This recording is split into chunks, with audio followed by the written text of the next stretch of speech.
अल्लाह के रसूल सल्लल्लाहु अलैहि वसल्लम की मशहूर हदीस, प्यारी हदीस, मन इस्तता मिनकुम अल-बाअत फल्यतज़व्वज फइन्नहु अग़ज़्ज़ु लिल-बसर, अगर आपके पास ताकत है शादी करने की तो करिए, नहीं है तो कोई बात नहीं है। रोजा रखिए, रोजा रखिए। आपको ये फोर्स नहीं किया जाता है कि आपको शादी करनी ही पड़ेगी। आप लड़के वालों से जबरन क्यों ले रहे हैं? अगर एक बेटी को एक बाप आपका हाथ पकड़ा रहा है, ये उसके सबसे बड़ी एहसान की बात यह है कि 18-20 साल तक जवान किया, पोसा पाला, दरिंदों की दरिंदगी निगाहों से बचा कर रखा, और 18 साल 20 साल के बाद आपका हाथ पकड़ाया और आप उसकी बेटी को लेकर के गए हैं। इससे बड़ी और एहसान की बात क्या हो सकती है मेरे भाइयों? अल्लाह ने आपकी बॉडी में ताकत दी है, अल्लाह तबारक व तआला ने आपकी बॉडी में वो कुव्वत दी है कि आप अपने कमा करके, आप अपनी कमाई में वो सारी चीजें कर सकते हैं। एक बाइक खरीद सकते हैं, एक कार खरीद सकते हैं, एक प्लेन खरीद सकते हैं, घर के सारे असासा खरीद सकते हैं, घर के सारे सामान खरीद सकते हैं।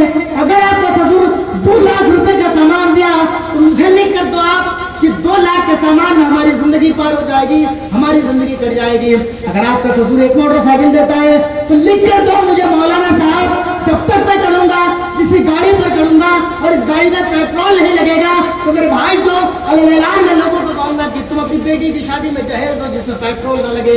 पेट्रोल तुम्हें खरीदनी पड़ती है, पेट्रोल तो तुम्हें डालना पड़ेगा, मोबिल तो गाड़ी की में डालना पड़ेगा, ये सारी चीजें तो गाड़ी में आपको डालना पड़ेगा। तो आप ससुर को मजबूर क्यों कर रहे हैं? इतनी तो आप एहसान करिए कि अल्लाह ने वो बात के अंदर वो रहमत करम का मादा डाला है कि आपके हाथ में उसकी बेटी को पकड़ा रहा है। 18 और 20 साल तक पोस पाला, जवान किया, सारी चीजें किए, तमाम दरिंदगी निगाहों से बचा करके आपका हाथ पकड़ाया। तो आप इसको एहसान मानिए, उसको मजबूर मत करिए। लेकिन यहाँ होता यह है 200 साहब बारात लेकर जाएंगे, 250 बारात लेकर के जाएंगे, लेकिन हमारे बारातियों में कोई कमी नहीं होनी चाहिए। जानते हैं जो लोग बारात लेकर के जाते हैं चोर बनकर जाते हैं, डाकू बनकर निकलते हैं। ये चोर है। मौलाना अपने डंके से चोर पर ऐलान करता है कि जो बारात लेकर के जाते हैं वो चोर होते हैं, वो डाकू होते हैं, वो लुटेरे होते हैं। इस्लाम में बारात की कोई चीज नहीं है। इस्लाम में बारातियों का कहीं सिस्टम नहीं है, पक्का सिस्टम है ना कहीं कहीं कोई सिस्टम है। आप अपनी बेटी की शादी कर रहे हैं या अपने बेटे की शादी में लेकर जा रहे हैं तो 3-4 आदमी जाइए, जाकर के उस लड़की को निकाह पा कर लेकर आ जाइए। उसके बाद आप अपने घर में 5 गांव वालों को 10 गांव वालों को दावत दीजिए और बहुत बड़ा सा भोजन भंडारे करिए, खिलाइए। इस्लाम इस बात की परमिशन देता है, लेकिन इस्लाम इस बात की कतई परमिशन नहीं देता कि लड़की वालों के पास जाओ और 250-300 बारात लेकर के जाओ। कहो कि हम 250-300 बारात लेकर के आ रहे हैं साहब, उसमें 200 लोग, जो 250 में से 50 लोग या 100 लोग जो है वो गाय का गोश्त नहीं खाता, आपको उसके लिए खस्सी लाना पड़ेगा, मछली करना पड़ेगा। ये इजाजत किसने दी है? क्या आपने कमा करके उस आदमी को दिया हुआ था? उसको आप पहले दिए दे करके आए थे? तुम्हें शर्म नहीं आती? इस्लाम के मानने वाले ईमान तुम्हारे अंदर होने के बावजूद ये कहते हो कि हमारा 250-300 बारात जाएगा और उसकी खान पान में कोई कमी नहीं होनी चाहिए। तुम्हें तो शर्म समझ जानी चाहिए मेरे भाइयों। अगर तुम्हारे बेटे को तुमने पोसा पाला जवान किया तो तुम्हारी जिम्मेदारी बनती है कि तुम अपने पैसे से शादी कराओ। तुम अपने उस पैसे से, अपने बेटे के पैसे से तुम उसकी मेहनत भी देते हो, तुम्हें शर्म नहीं आती है? इस्लाम का कहीं कोई हिस्सा नहीं है। मैं ये फतवा तुम्हारे ऊपर नहीं लगा सकता कि तुम्हारी शादी नहीं होती है। ये फतवा तो हम नहीं लगाएंगे मेरे भाइयों, और लोग हमारे ऊपर टूट पड़ेंगे कि वो लोग सारे फतवा दे करके गए हैं। लेकिन अगर इस्लाम के अंदर कोई चीज इजाद करोगे, कुल्लु बिदअतिन दलाला व कुल्लु दलालतिन फिन्नार, कोई अगर बिदअत आपने इजाद किया तो आपको जहन्नम के अंदर घसीट कर डाल दिया जाएगा। इस्लाम में कहीं किसी का पर्दा नहीं है। ये तमाम चीजें गलत है, ये तमाम रस्म रिवाज दौलत गलत है। मैं आप लोगों से गुजारिश करता हूँ, अपील करता हूँ, आपके बेटा होने के नाते, आपकी कौम का एक अदना सा चौकीदार होने के नाते, जमात अहले हदीस के घर के फर्द होने के नाते, एक चौकीदार होने के नाते, हमारे अंदर भी कुरान हदीस है, हमने भी कुरान हदीस को कोट किया है, पढ़ा है। मेरे भाइयों, हमने इन तमाम चीजों को देखा है। मैं आपसे अपील करता हूँ, गुजारिश करता हूँ कि आप अपने बेटे की शादी कराएं तो आपका पैसा खर्च हो, आपका पैसा खर्च हो। लड़की वालों का 1 रुपये उसमें खर्च नहीं होनी चाहिए। अगर आप अपने बेटे की शादी करा रहे हैं तो 2-4-5 आदमी जाकर के उस लड़की को ब्याह करके लेके आ जाइए। ये इस्लाम का शान है, इस्लाम के प्रति चलिए। अगर आपके इस्लाम के प्रति नहीं चला तो मेरे भाइयों, ये चेहरे पर अल्लाह तबारक व तआला के पास कैसे दिखाओगे कि हम आपके उम्मती के लोग हैं? हम जनाब मोहम्मद रसूलुल्लाह सल्लल्लाहु अलैहि वसल्लम के उम्मती के लोग थे। अल्लाह तबारक व तआला को हमारे गुनाहों को बख्श दे, अल्लाह हमारी खताओं को बख्श दे। आप किस मुंह से कहेंगे, किस ज़ुबान से कहेंगे? आप यही इस्लाम का सेवा है। نہیں ہے. اسلام کے ماننے والے نے ہمارے درمیان بہت ساری چیزوں کو ایجاد کیا ہے. بڑے بڑے اسلام جنہوں نے شادی کی ہے تو اسلامی طور طریقے سے شادی کیا ہے.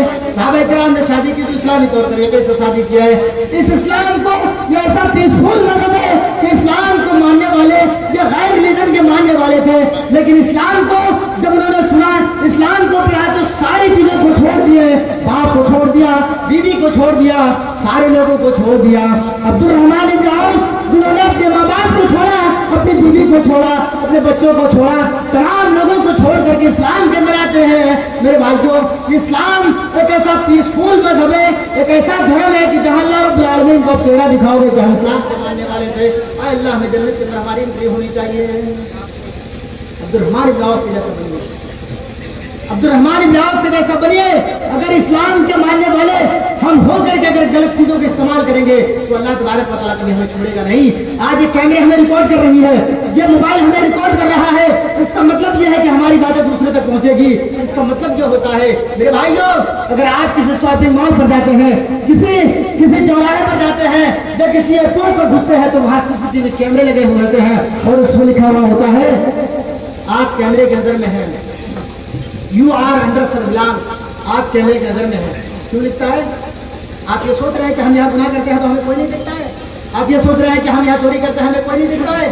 ہم یہاں کچھ بھی کر لیں ہمیں کوئی نہیں دیکھتا ہے. نہیں، اللہ تبارک و تعالیٰ فرماتا ہے کرامن کاتبین یعلمون ما تفعلون. اے دنیا والوں، اے انسانوں، ہم نے تمہارے لیے جو CCTV کیمرے مقرر کیے ہیں جو تمہارے کندھے پر ہے، جو تمہارے سارے چیزوں کو ریکارڈ کر رہے ہیں. ایک تمہارا نیکی ریکارڈ کرتا ہے، دوسرا تمہارا بدی ریکارڈ کرتا ہے. ایک تمہارا نیکی لکھتا ہے، ایک تمہارا گناہ لکھتا ہے. میرے بھائیوں، آپ CCTV کیمرے سے بچتے ہیں تاکہ چوری ہم کریں تو CCTV کیمرے کے نظر میں نہ آئے. CCTV کیمرے سے بچتے ہیں کہ دنیا کی چیزیں ہیں جس کا پاور کٹ ہو گیا تو یہ ساری چیزیں ختم ہو جائے گی. جس کا فائل کرپٹ ہو گیا، جس کا فائل چلا گیا، ڈیلیٹ ہو گیا تو آپ کو بھی ڈیلیٹ کر دیا جائے گا، اس سے کہیں نہیں ملے گا.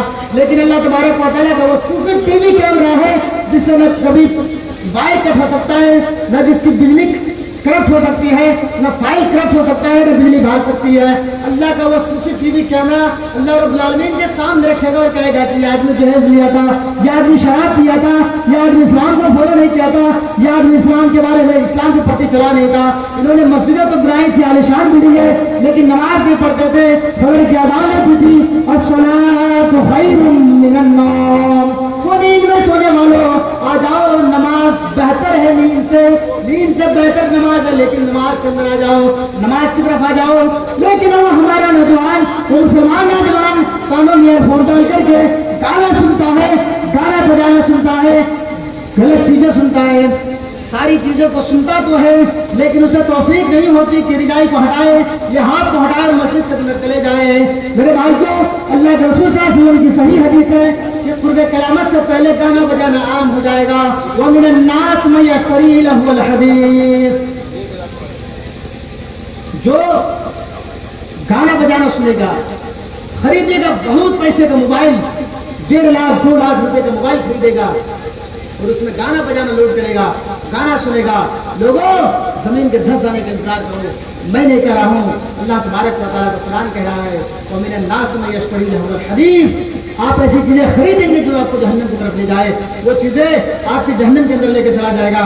میرے بھائیوں، ہم سب آج اللہ تبارک و تعالیٰ سے دعا کر لیتے ہیں کہ مولا کریم، اب تک جو ہم نے گناہ کیا، مولا کریم تو ہمارے گناہوں کو معاف عطا فرما. مولا کریم تو ہماری لغزشوں کو معاف عطا فرما. اللہ جو ہم سے کمی اور کوتاہی ہوئی ہے، اللہ تبارک و تعالیٰ کو سدور عطا فرما. اللہ تو ہمیں پنجگانہ نمازی بنا دے، اللہ تو ہمیں تہجد گزار بنا، اللہ ہمیں اسلام کے پرتی چلنے والا بنا، تیرے حبیب جناب محمد رسول اللہ صلی اللہ علیہ وسلم کے بتائے طریقے پر چلنے والا بنا. مولا کریم، ہم جب تک زندہ رہے تو اسلام ایمان اور تیرے حبیب جناب محمد رسول اللہ صلی اللہ علیہ وسلم کے اوپر قائم اور دائم فرما.